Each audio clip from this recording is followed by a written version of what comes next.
comment ça, j'ai été viral en fin de semaine? Tu sais, genre, fuck, man, j'ai pas touché T'as à pas ça. tweeté, c'est ça. J'ai pas tweeté, j'ai rien fait. Là, Yann et Frank dans le camp du oui, là. Qu'est-ce qui se passe, man?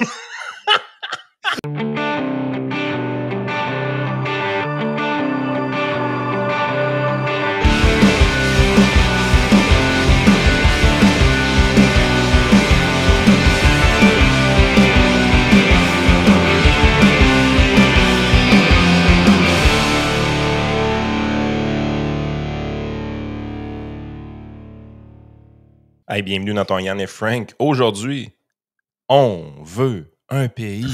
On veut un pays. Moi, je suis rendu péquiste, man, à côté, là. Yes! La souveraineté. Je suis dans l'autobus.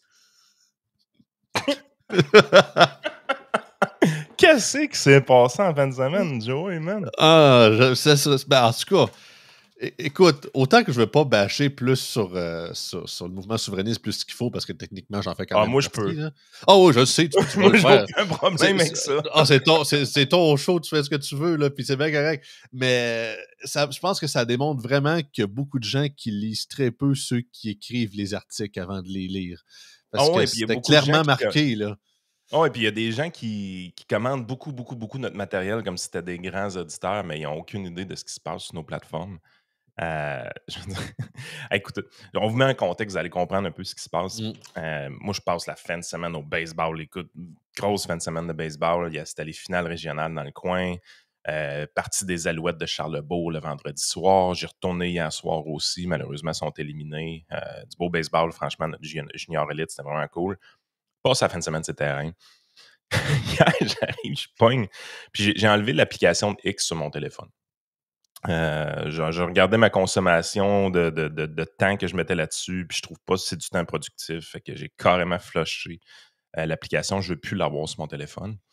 Fait que là, j'arrive, j'ai dit, je vais aller checker mes notifs de la fin de semaine. Je fais, voyons, comment ça, j'ai été viral en fin de semaine? Tu sais, genre, fuck, man, j'ai pas touché à T'as ça. pas tweeté, c'est ça. J'ai pas tweeté, j'ai rien fait.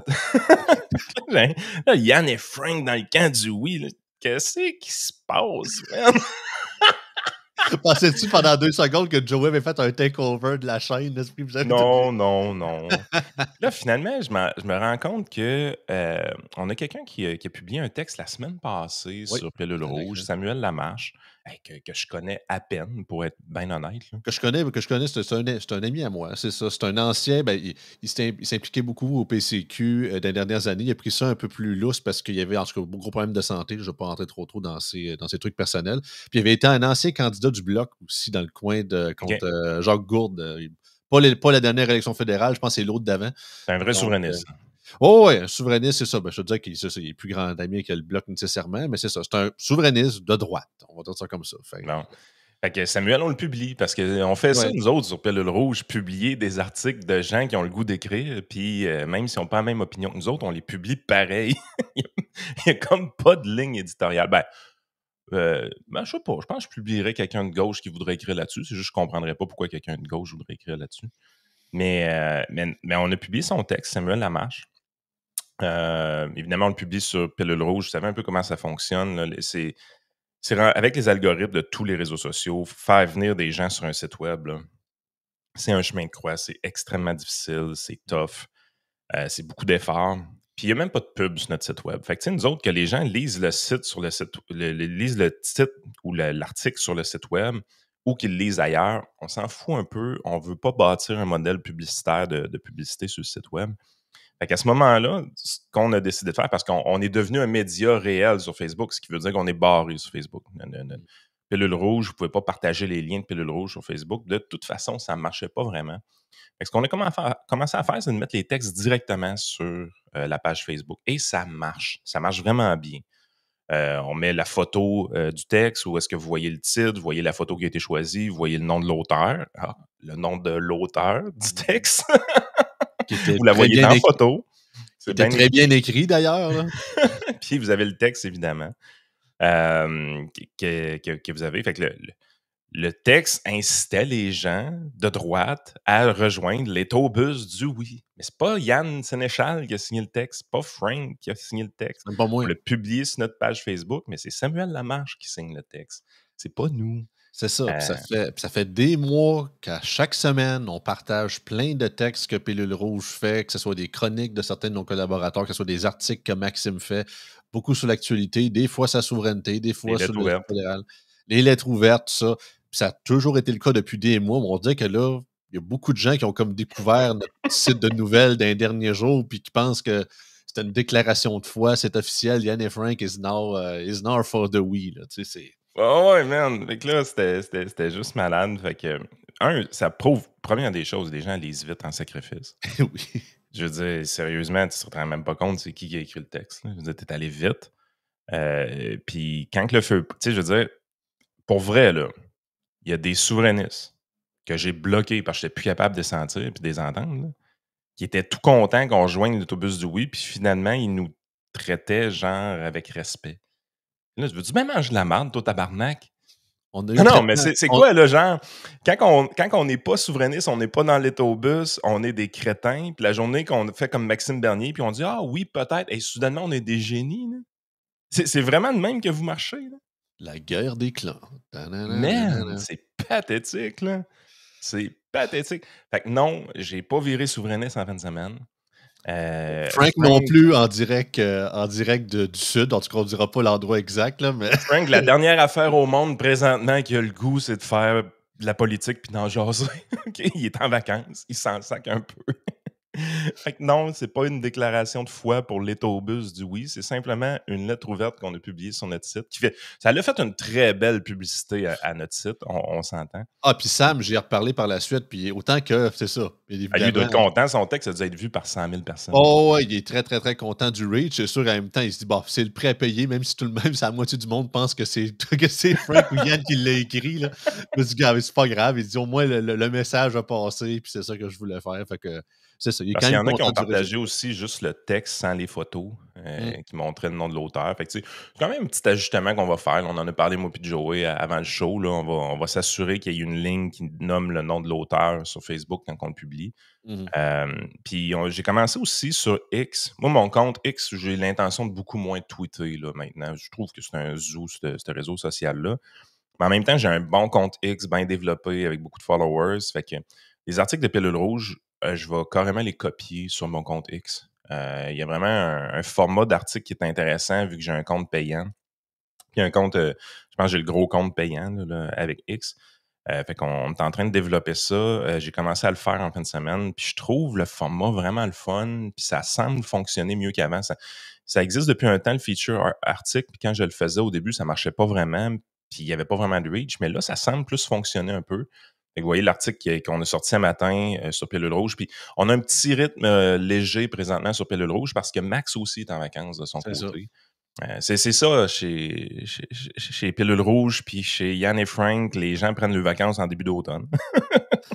Mais les articles sont un rythme un peu plus lent parce que c'est des articles qui ont été programmés il y a 2 semaines, tout simplement. Là. Max est en vacances de son côté. Fait que les articles, on va commencer à les sortir sur mon compte X également. Fait que ça, je pense que c'est la voie d'avenir un peu. C'est pas la première fois que j'en parle, mais c'est la voie d'avenir un peu des médias de mettre le contenu directement sur ces plateformes-là. Puis ça nous rémunère en bout de ligne. Je pense que ça pourrait mieux rémunérer, sérieusement. Il y a des articles sur Facebook qui vont te donner 5 7 8 à peu près là, quand ça marche. Quand ça lève vraiment beaucoup, ça peut monter à 35-40 $. Ça pourrait mieux rémunérer. Mais définitivement, par contre, dans les algorithmes, ça fonctionne sacrément mieux que de mettre un lien.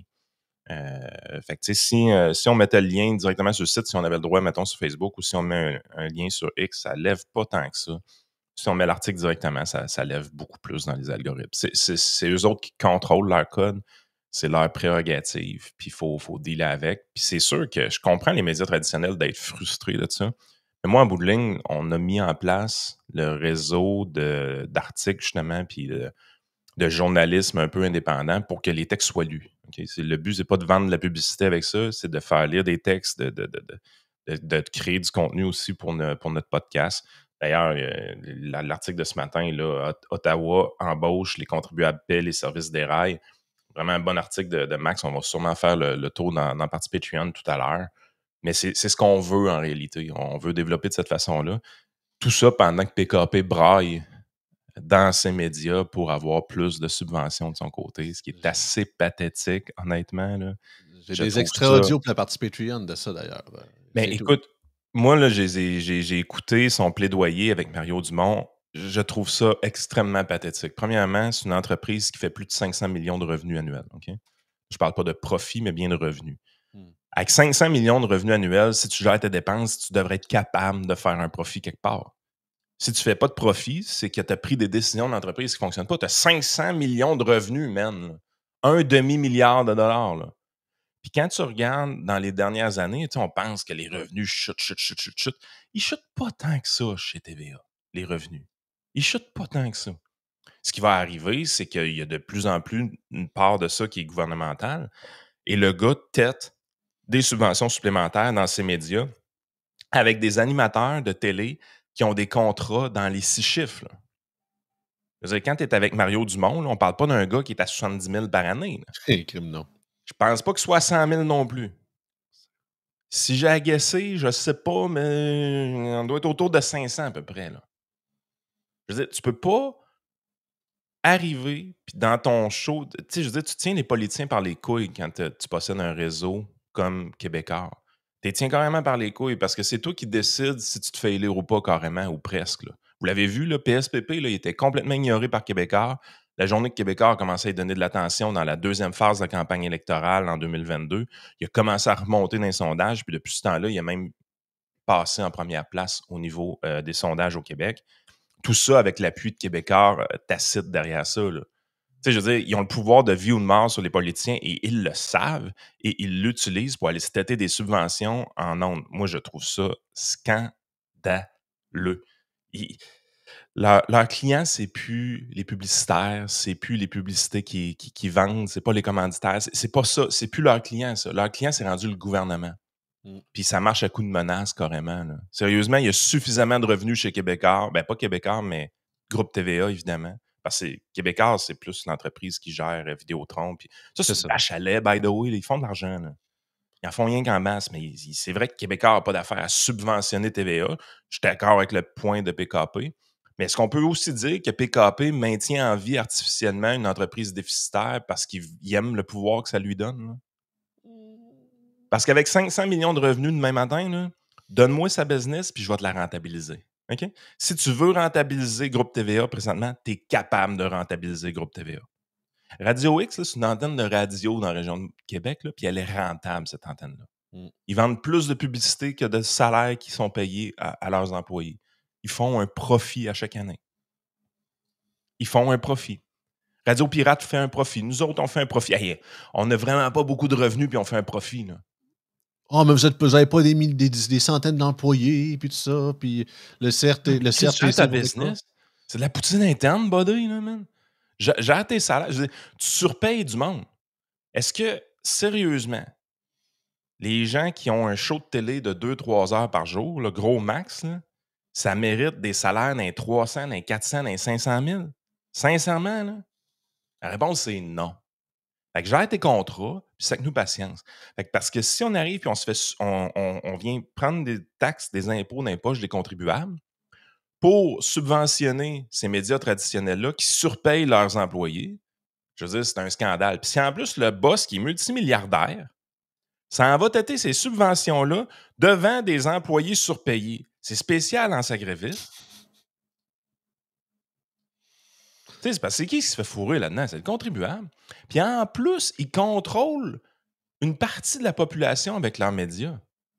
Ils contrôlent la façon de penser d'une partie de la population. C'est la raison pourquoi ils maintiennent en vie artificiellement un groupe déficitaire.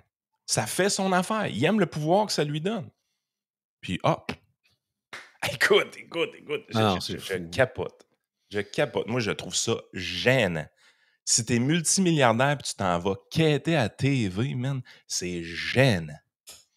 Surtout que c'est pas tombé du jour au lendemain. On le savait depuis quoi? C'est pas 10 ans, sinon plus, que c'est un modèle qui était tenu artificiellement, justement, via ces subventions-là. Puis que là, tout d'un coup, on se réveille un matin, notre modèle, il marche plus. Je sais pas. Mais c'est même pas vrai. Il y a des revenus en masse. Oui, S'ils veulent gérer la business pour faire un profit, ils sont capables. Mais ils veulent pas faire de profit. C'est pas le profit qui les intéresse avec Groupe TVA. C'est le pouvoir que ça leur donne. Ben Ils oui, s'en sacrent de faire un déficit. Québécois fait sacrément de l'argent, là. Ils ont pas besoin de Groupe TVA. Ils ont pas Groupe TVA pour faire de l'argent, là. non, non, c'est Ils ça. ils l'ont pour le pouvoir politique. Mmh. En tout cas. Hey, écoute, il y a d'autres sujets qui se passent au niveau des tarifs. On va Ouais. voir quand même pas mal d'informations qui sortent. Aujourd'hui, les tarifs sont abolis du côté du gouvernement du Canada, les contre-tarifs, si on veut, parce qu'il y avait des tarifs qui s'appliquaient de notre côté. On le sent sur le jus d'orange. Écoute, j'ai acheté un 4 litres de jus d'orange en fin de semaine. J'avais pas checké le prix quand je l'ai acheté. Je m'en suis rendu compte après la caisse, 12 piastres. 4 litres de jus d'orange, 12 piastres. Je suis même pas sûr que c'est 4 litres. Je pense que la bouteille est moins de 4 litres. C'est un Tropicana. What the fuck, man? Fait que ça a aucun sens, le prix. Puis il y a une affaire de contre-tarif là-dedans. Fait que ça finirait aujourd'hui. Stéphane Bureau en a parlé quand même pas mal du côté de TVA. Il va... tu sais, c'est tout ça dans le contexte un peu d'Elboza, puis on en a parlé souvent. Mark Carney allait tenir tête à Donald Trump. Il allait imposer, lui aussi, des contre-tarifs, parce que c'est ça qui est important. Puis les Canadiens ont voté pour Mark Carney parce que, justement, il allait tenir tête à Donald Trump. Puis là, ce qu'on voit, c'est qu'il s'effoire totalement. C'est elbows down. Bon, moi, ça fait mon affaire. Pour vrai, là, qu'on enlève les contre-tarifs, là, soyons Ben parfaitement oui. honnêtes, ça fait vraiment mon affaire. Je trouve ça cave qu'on ait mis des contre-tarifs. On disait depuis le début que c'était cave, mais encore là, quand on était en février, en mars, puis que moi, puis Frank, puis toi aussi, on disait que c'était cave des contre-tarifs, les gens nous disaient, ben là, c'est quoi la solution? Il faut répliquer au gros orange. Non, il ne faut pas répliquer. On était les seuls ou presque les seuls à parler d'abolir tous les tarifs de manière unilatérale pour favoriser le libre-échange, pour baisser l'inflation au Canada, pour envoyer un message que le libre-échange, c'est bon. Évidemment, on n'a pas pris cette direction-là. Puis là, soudainement, on est en train de la prendre. Dans une position où est-ce que Mark Carney est en train d'établir une position de négociation. Il est en train de baisser ses culottes puis il a sorti le pot de vaseline, c'est ça que ça veut dire. Mais en Ouais, bout de ligne, c'est pas une si mauvaise nouvelle que ça pour les Canadiens. OK? C'est quand même une bonne nouvelle parce que des contre-tarifs, ça faisait d'abord et avant tout mal aux Canadiens. Fait que ça, c'est une bonne nouvelle. Mais c'est juste les électeurs et le beaux-up. Vous rendez-vous compte que vous vous êtes fait avoir? Dans votre en tête, il fallait répliquer au gros orange. On n'a pas répliqué au gros orange. j'ai le feeling qu'ils vont s'en rendre compte, mais genre dans 1 an. Je Non, trouve je pense tellement qu'ils s'en rendront pas compte.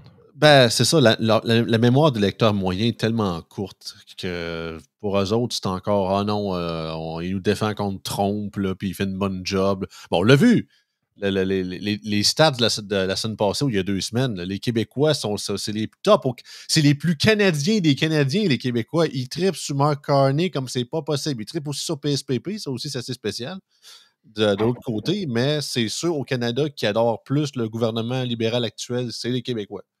Imaginez-vous donc. Fait que, on a quand même des nouvelles, par contre, au niveau des tarifs, parce que Trump est allé loin dans ses tarifs. Aux États-Unis, de la manière que ça fonctionne, c'est le Congrès qui décide des taxes et des impôts. Ça, ça fait partie de la Constitution. Le président a certains pouvoirs. Tu sais, nous autres, on analyse la politique américaine souvent avec nos yeux de Québécois et de Canadiens, que nos premiers ministres ont tous les pouvoirs. Puis ça, ben, c'est pas correct, parce que c'est pas de même que ça marche aux États-Unis. Le président a moins de pouvoir que vous pensez, première des choses. Ouais. On a l'impression que c'est pas le cas avec Donald Trump, qui a l'impression de faire tout ce qu'il veut. Seule affaire, c'est que Donald Trump n'arrête pas de tester les limites du système. Et là, le système commence à se braquer un peu contre lui. Magazine Reason, qui nous en parle aujourd'hui, euh, il y a eu une décision de la Cour qui disait que les tarifs de Trump étaient illégaux. Pourquoi? C'est que le président peut imposer des tarifs si et seulement s'il y a un état d'urgence qui est démontré. C'est la façon que Donald Trump a réussi à faire passer la plupart de ses tarifs de son bord.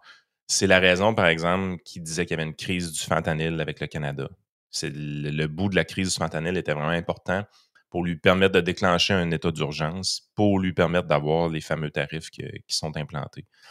Ben, ça a été challengé en cours par des États, je pense que c'est une douzaine d'États, et des regroupements d'importateurs, évidemment, qui ont challengé les tarifs. C'est allé dans une première instance du côté des États-Unis, puis malgré le fait que c'était en cours, que c'était challengé en cours, il y avait une injonction qui permettait au président de continuer l'application de ces tarifs. Il y a une cour d'appel fédérale qui a déterminé que les tarifs étaient illégaux encore, mais ils peuvent demeurer en vigueur tant aussi longtemps que les processus ne sont pas complètement terminés.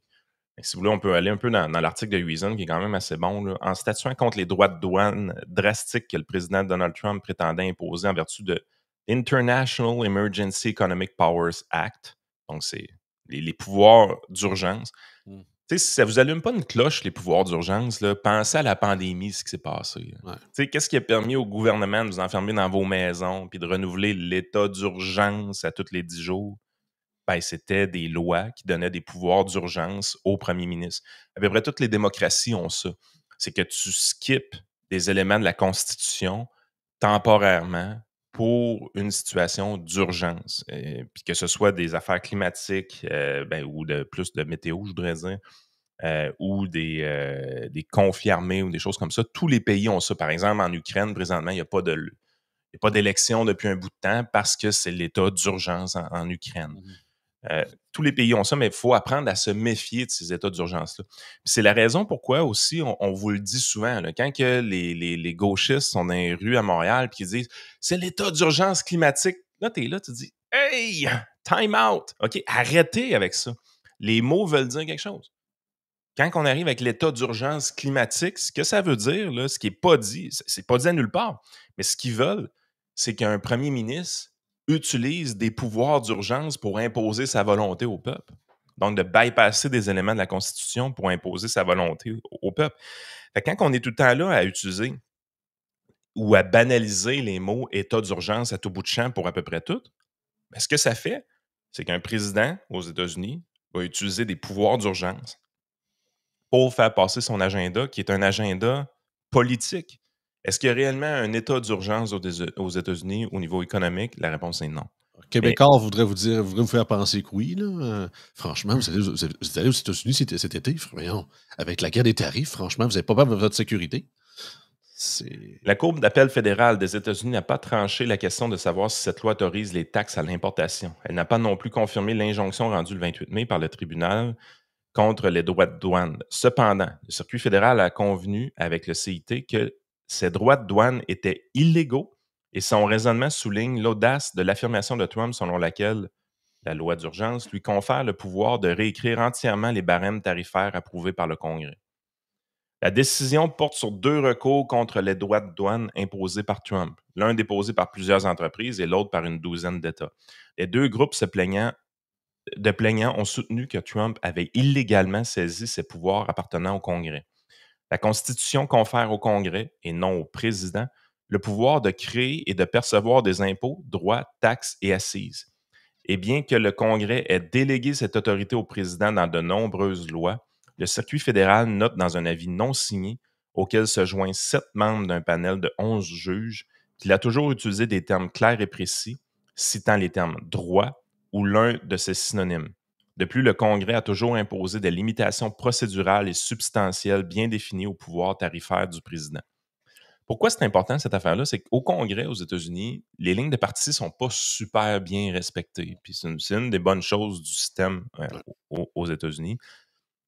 Si les tarifs devaient être déterminés par le Congrès, soyez sûr d'une chose, ce ne serait pas aussi intense que ça. Ce ne serait pas avec tous les pays sur la planète. Pourquoi? Parce qu'il y aurait des dissidents éventuellement. Ce ne serait pas tous les républicains qui voteraient en faveur de ça. Il y aurait des républicains qui sont un peu plus libertariens ou libéral classiques qui diraient ça n'a pas de sens, nous autres, on est pro-libre-échange, on devrait éventuellement ne pas avoir ce genre de tarifs-là. Il y aurait peut-être même des démocrates, par contre, qui voteraient du côté du président Trump aussi, qui eux autres voudraient des tarifs parce que du côté démocrate, les tarifs n'ont pas toujours été mal vus. Là, ils sont mal vus parce que c'est Trump, mais dans le temps, dans le passé, il y a beaucoup de démocrates qui étaient pro-tarif d'une Ça certaine dépend façon. aussi de la réalité géographique sur leur terrain ou dans leurs États. Là, si tu es un démocrate dans un État plus mauve, vraiment 50-50 / swing state, c'est sûr que tu as plus de chances de vouloir plus te modérer que nécessairement ton titre en Californie, mettons.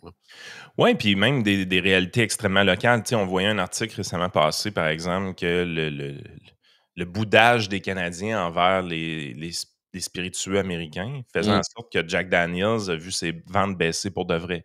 Jack Daniels sont au Tennessee. Mettons que tu es le représentant républicain. Je ne sais pas si c'est ça, là. Vous comprenez qu'on fait de la radio improvisée. Mais mettons que tu es le représentant républicain du Tennessee, puis que l'industrie de Jack Daniels est dans ton district. Ben, on s'entend dessus que si tu veux imposer des droits de douane au Canada, ça se peut qu'il y ait quelqu'un qui vienne cogner à ta porte et dire Hey, buddy, as-tu fini? Là? Ouais, Moi, c'est ça me ça. nuit à ma business. Là. Les Canadiens, ils en boivent du Jack. Puis là, ils sont tous en train de me boycotter. Puis même les clowns à SAQ, ils ont tous caché mes bouteilles dans le backstore. Tu sais, je veux dire, à un moment donné, tu peux-tu arrêter de faire chier? Là? Moi, je veux faire de la business. Là. J'aime ça vendre du whisky aux Canadiens. Peux-tu arrêter de scraper mon modèle d'affaires? Tu sais? Fait que il y aurait de la pression comme ça qui serait induite à certains endroits. Puis probablement que si c'était le Congrès qui décidait de ces tarifs-là, ce serait pas mal plus tranquille. Mais Trump met tout son poids politique derrière ces tarifs-là, puis les impose, puis le Congrès embarque à cause des élections de mi-mandat, puis tout ça. Mais normalement, c'est des choses qui devraient être votées au Congrès. Puis c'est ça que les cours veulent ramener un peu éventuellement. L'IPA, en revanche, ne mentionne ni les droits de douane, ni leurs synonymes, ni ne prévoit de garantie procédurale limitant clairement le pouvoir au président d'imposer des droits de douane. Pourtant, selon l'interprétation que fait Trump de cette loi, celle-ci lui confère le pouvoir d'imposer les droits de douane qu'il souhaite à tout pays de son choix pour la durée qu'il juge appropriée, à condition qu'il perçoive une menace inhabituelle et extraordinaire constituant une urgence nationale et qu'il affirme que les taxes à l'importation permettront de faire face à cette menace. Vous voyez que c'est là qu'a été tirée un peu la sauce. Hein. Je veux dire, c'est comme Ouais. si les États-Unis étaient menacés par tous les pays de la planète en même temps présentement. Pour Trouver justifier ses droits de... Ouais, vas-y. Non, je juste dire, c'est ça, c'est trouver une excuse pour pouvoir passer ses affaires, mais c'est ça. C'est la réalité, puis le sous-texte, c'est tout autre chose. Là. Exact. Pour justifier ses droits de douane, Trump a invoqué deux prétendues urgences. L'une liée au trafic international de drogue, donc le fentanyl, l'autre au déficit commercial américain. La première a-t-il déclaré justifier des droits de douane punitifs sur les marchandises en provenance du Mexique et du Canada et de la Chine, dans le but d'encourager une plus grande coopération dans la lutte contre la drogue. La seconde, a-t-il affirmé, justifiait des taxes élevées et variables sur les importations en provenance de dizaines de pays, qu'il a qualifié de manière peu plausible de réciproque. Parce qu'on s'en rappelle, là, c'est la formule qui avait été retenue pour les premiers tarifs de toutes, là, c'était du gros n'importe quoi. C'était vraiment du gros n'importe Ah, quoi. Laissant de côté la question de savoir s'il est pertinent de qualifier le trafic de drogue et les déséquilibres commerciaux, deux phénomènes anciens, de menaces inhabituelles et extraordinaires, la tentative inhabituelle et extraordinaire, les déficits commerciaux, ça a toujours été là. Là. Les États-Unis ont toujours été des grands importateurs. Là. hmm. Fait que, tu sais, c'est pas vraiment inhabituel. Pas trop extraordinaire non plus. Là. La tentative de prise du pouvoir de Trump est frappante. Puis ça, tu sais, quand on parle des fois de power grab, là, c'est ça qui s'est passé dans l'histoire des tarifs aux États-Unis. C'est ce qu'on appelle un power grab. Puis si vous êtes un démocrate, là, puis là, je parle pas de démocrate au sens Kamala Harris, mais un démocrate au sens, vous comprenez comment que la démocratie fonctionne, la représentation, la constitution, ainsi de suite. Ben, ces power grabs-là, c'est des choses que vous aimez pas puis que vous voulez vous méfier. Un power grab, peu importe que ce soit un politicien que tu n'apprécies pas ou un politicien que tu apprécies qui en fait un, tu devrais toujours être contre un power grab. Parce que c'est à toutes les fois que le président ou que le premier ministre augmente ses pouvoirs, ben, ça se fait au détriment du peuple. Même si c'est de façon temporaire. Est-ce que vous avez l'impression que notre vie est revenue parfaitement comme avant après la pandémie par rapport à avant? J'ai le feeling de plus en plus qu'elle ne redeviendra jamais comme avant. C'est la raison pourquoi il faut toujours se méfier des power grabs. Puis présentement, aux États-Unis, avec les tarifs, c'est ça qui se passe présentement. Hmm. Mais jamais auparavant, un président n'avait invoqué son autorité en vertu de l'IPA pour imposer des droits de douane sur les importations ou en ajuster les taux. Au contraire, les présidents ont généralement invoqué l'IPA pour restreindre les transactions financières avec des pays ou des entités spécifiques qu'ils considéraient comme représentant une menace grave pour les intérêts du pays. Je vais donner un exemple. Là. un des premiers tarifs qui a été spectaculaire au début de cette affaire-là. Ils voulaient retourner des ressortissants de la Colombie chez eux. Ils avaient trouvé une gang de pas propres, ils les ont mis dans un avion, envoyé ça en Colombie, ils dit reprends tes détritus. Le président colombien a dit j'en veux pas, ils rentrent pas au pays, ces gens-là. Finalement, Trump est sorti pour menacer un tarif, puis 24 heures après, c'était réglé. T'sais. Ça, à la limite, je pense, ça se défend beaucoup plus. Ce tarif-là qui a été d'une durée de vie d'une journée à peu près, là, qui n'a jamais été implanté. Mais c'est de cette façon-là que c'était utilisé l'IPA par avant. Là. C'était ponctuel, un pays spécifique, une menace très précise, extraordinaire, inhabituelle. Mais c'est pas ça qui est fait pour présentement. Trump affirme avoir découvert un pouvoir tarifaire jusqu'alors inaperçu dans une disposition de l'IPA autorisant le président à réglementer les importations. Et ce pouvoir, affirme-t-il, n'est soumis à aucune limite procédurale et substantielle, à l'exception de l'obligation formelle de déclarer l'état d'urgence nationale en cas de menace étrangère. Comme le fait remarquer sèchement le circuit fédéral, il semble peu probable que le Congrès ait voulu, en promulguant l'IPA, s'écarter de sa pratique passée et accorder au président un pouvoir illimité d'imposer des droits de douane. L'affirmation de cette autorité par Trump contrevient à la doctrine des questions majeures, affirme le circuit fédéral. Selon la Cour suprême, cette doctrine s'applique lorsque le pouvoir exécutif s'arroge des pouvoirs d'une importance économique et politique considérable. Dans de tels cas, le gouvernement doit justifier ce pouvoir par une autorisation claire du Congrès, souligne la Cour d'appel. Les tarifs en cause dans cette affaire illustrent les préoccupations qui sous-tendent la doctrine des questions majeures car ils sont à la fois inédits et transformateurs. La Cour suprême a expliqué que lorsque le gouvernement n'a jamais revendiqué de pouvoir de cette ampleur, la doctrine des questions majeures peut être invoquée. Fait que vous voyez un peu dans quel merdier tout ça est présentement. Les contre-pouvoirs sont en train de faire leur rôle aux États-Unis. C'est ce qui est beau de la démocratie américaine, c'est que le président n'a pas tous les pouvoirs comme qu'on pourrait penser. Ce qui est moins beau, par contre, c'est la lenteur de tout ça. T'sais, pendant que ça niaise, pendant qu'ils s'ostinent, pendant qu'ils sont en cours, puis là, en cour suprême, puis ben, les tarifs s'appliquent, puis c'est un peu chiant pour tout le monde. Ben c'est ça, c'est que c'est comme, autant tu as du monde comme tu les Normands Lester de ce monde qui disent ah, ça n'a pas de bon sens, ça n'a pas de l'air, regardez ce qu'il fait, regardez ce qu'il fait. Oui, je comprends qu'il y a le temps de, en bon québécois, de foutre la merde un peu puis de faire justement le power grab qu'ils souhaitent, mais à un moment donné, les institutions, malgré leur lenteur, finissent par faire leur job puis ils ramènent ça pas mal aussi que c'était avant, ou du moins le plus possible. Tandis que il fait la même chose au Québec, au Canada, ben le comeback, il viendrait quasiment jamais. Très peu. Ah, il y a carrément. En fait, ces systèmes de contre-pouvoir-là au Canada et au Québec sont pas mal plus tranquilles. Là. Non, c'est ça. Fait que préférez-vous, OK, il y a le temps de faire un peu de la chenoute, mais ça finit par revenir à faire le retour du balancier ou carrément presque jamais de retour du balancier. Puis c'est là que tu te rends compte aussi que tous les analystes politiques qui parlent de fascisme, de retour du fascisme aux États-Unis, puis ces affaires-là, je veux dire, à un moment donné, ça devient complètement ridicule. On comprend pourquoi Donald Trump était pressé. T'sais, il a mis beaucoup de pression, il veut que ça aille vite, il voulait se négocier des ententes au PC, comme on peut dire. Mais la raison est assez évidente, c'est qu'il se fait mettre de la pression du côté des cours de justice de son côté. Heureusement pour lui, ils sont lents, mais ça reste qu'il n'y a pas 3 ans devant lui. Il faut qu'il règle ses dossiers avec cette pression-là parce que sinon, il va y avoir des problèmes. Les midterms s'en viennent aussi. Les midterms s'en viennent. Puis au niveau économique également, l'inflation aux États-Unis est en train de reprendre du pic. On parle énormément de baisse de taux d'intérêt aux États-Unis depuis un bout de temps qui serait overdue parce que l'inflation était contrôlée. La Fed gardait le pied sur le break parce qu'ils se disaient, là, les affaires de tarifs, c'est pas encore clair ce qui se passe. Puis si ça continue comme ça, on risque de voir de l'inflation. Fait qu'on n'est pas prêt à baisser les taux d'intérêt tout de suite. On commençait à dire que ça s'en venait. Peut-être en septembre, il y aurait une baisse de taux d'intérêt, puis tout ça.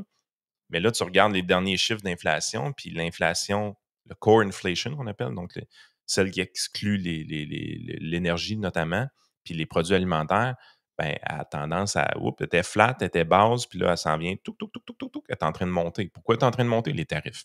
Les tarifs, parce que là, ce qui est arrivé, c'est que les entreprises ont rempli les coffres, ont rempli les paquebots, ont rempli les entrepôts avant que les tarifs s'appliquent. Mais là, éventuellement, ils n'ont pas le choix de commander d'autres stocks ou de changer de fournisseur.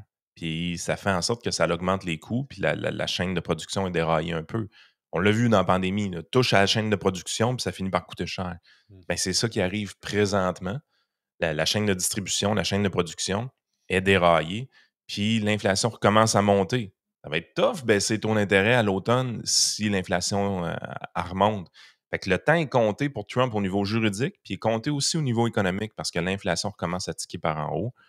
Fait que, à mon avis, il y a certaines négociations qui vont accélérer.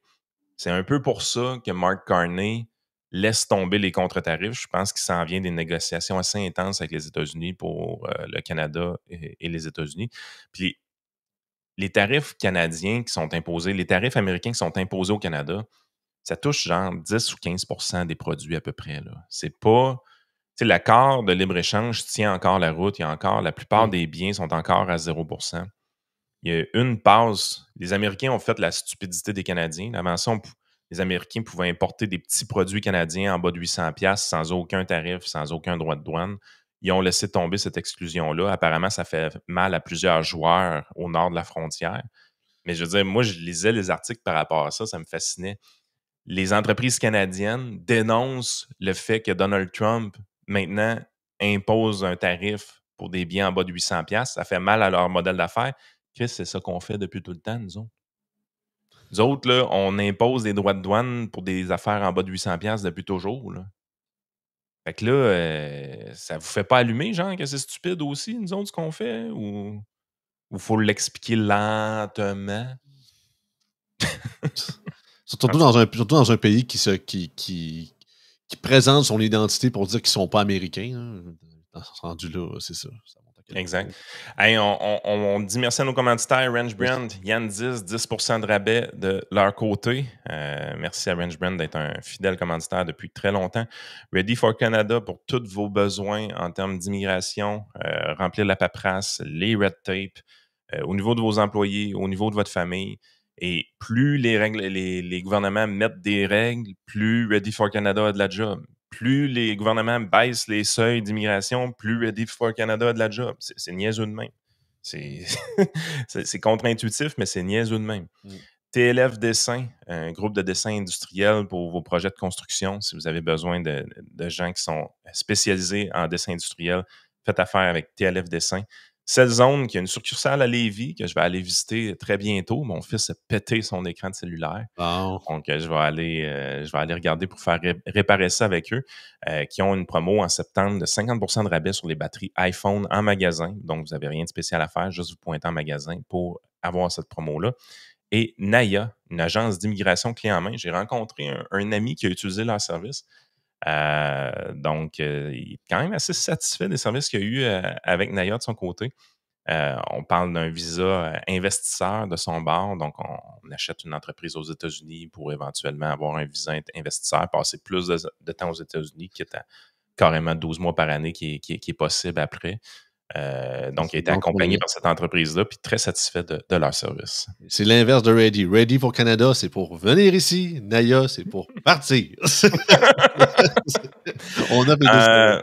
Abonnez-vous au Patreon pour le reste du show. Il nous reste 1h10 de podcast aujourd'hui. Toutes sortes de sujets à discuter un peu Oui. plus en profondeur.